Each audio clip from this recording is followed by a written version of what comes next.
Welcome to Our World Plainly Seen, insights and commentary on the world around us with Dr. Frank Kaufmann.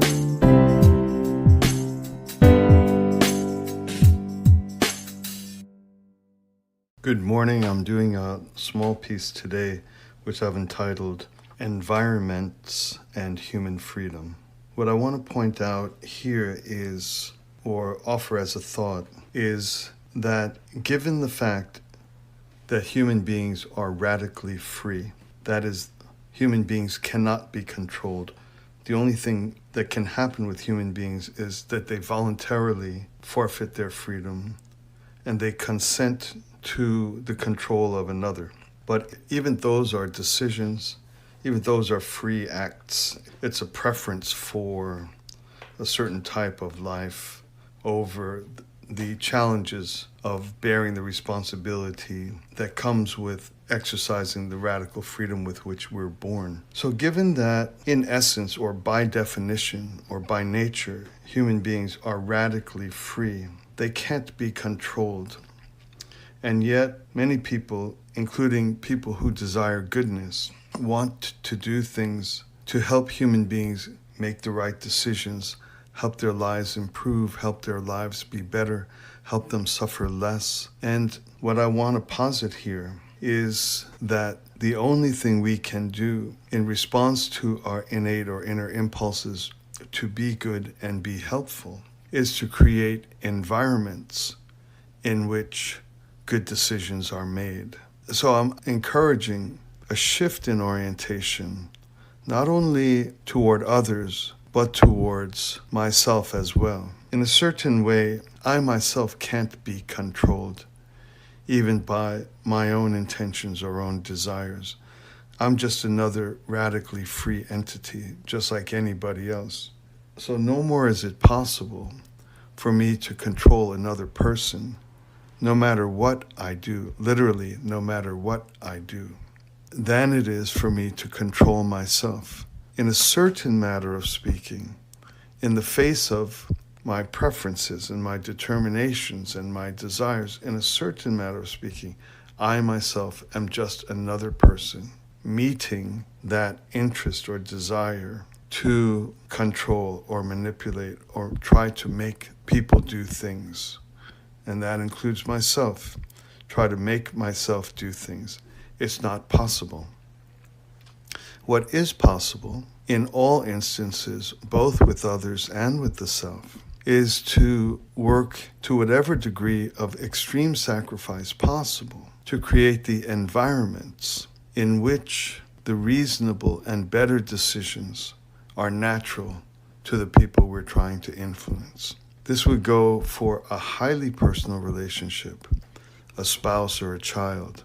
We cannot control such people. All we can do is create environments in which the way of life or the ideas or thoughts in which that we hope to communicate or hope to be adopted seem reasonable, seem persuasive, seem attractive. That's all. One can't force people to think in a certain way, to behave in a certain way. And if we are quite sure or feel quite strongly that we have ideas that the people we love and with whom we're intimate, if we have ideas that we think it would be better for them, it would do them well to hold them, or ways of behavior we feel it would do them well to behave in this way, things would go better for them, their life would be better, their life would be happier, their fortune would be greater, their wealth would amass more quickly, whatever it might be. If we have interest in trying to bring people to think and behave in certain ways, what I'm putting forward here this morning is that the only thing we can do is work on environments. Create environments in which both the ideas and the ways of life we would hope to see are attractive, are persuasive, are convincing, are evident. That's all. I believe we should not be trying to, quote unquote, influence their thought, influence their decisions. This is an imposition. It's simply not possible to do. because the human being is radically free, what thoughts they choose to adopt and hold as reality, and what actions they choose to take in the beliefs that these actions are constructive in some way, even if it's just radical greed, it moves towards satiating radical greed. Whatever thoughts adopted and actions decided upon grow out of a space of radical freedom. The things that are guiding or pushing or nudging or not manipulating, but are helping or shining a light on preferred ways of thinking, preferred ways of behaving, come out of environments.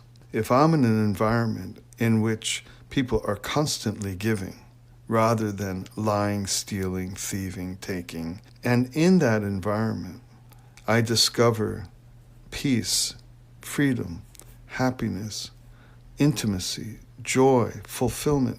If I'm in an environment where a certain type of thinking or type of behavior is being practiced, and I see what that produces, I'm in an environment which makes the idea of giving more and taking less attractive. I will choose out of my radical free will to experiment with that, to try it. And once tried, I will then have the blessing of the direct knowledge and direct experience that yes, caring, giving, loving creates a much more delightful life than being obsessed with acquisition, imagining that happiness can grow from there. So the other thing that characterizes or is ubiquitous or universal to all human beings is that there are three invisible forces that obtain in the condition of being human. These are life, love, and the capacity to create lineage. The first two, life and love, can be self-contained inside a single individual. The capacity to create lineage requires the cooperation of another individual. But all three exist in every human being that has ever been born from the beginning of time and every human being today. And these are completely invisible. They can't be seen. Scientists try to study life because it has an intimate interface with biological activity. But they can't get there. They can study the external material dimensions in which life, the force of life, swims. Some scientists try to study love. Again, love also has a touch point with the physical, and science has the capacity to legitimately inquire into the physical. But it cannot study love. These are two self-generating forces that have origins outside of material reality. They have an intimate bond with material reality, but their origins can't be explained by imagining that they originate in the random behavior of material reality. The third one, lineage, also, it's entirely invisible.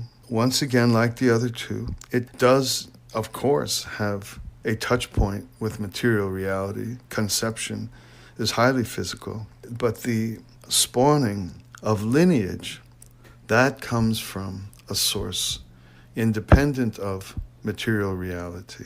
These three invisible sources, they need a home. They need a body.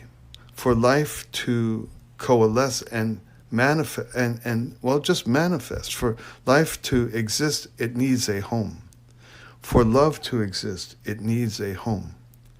And for lineage to arise, it needs a home. The third one, the home, is a relationship. It's very interesting. It's a relationship of parents and children, relationship of husband and wife.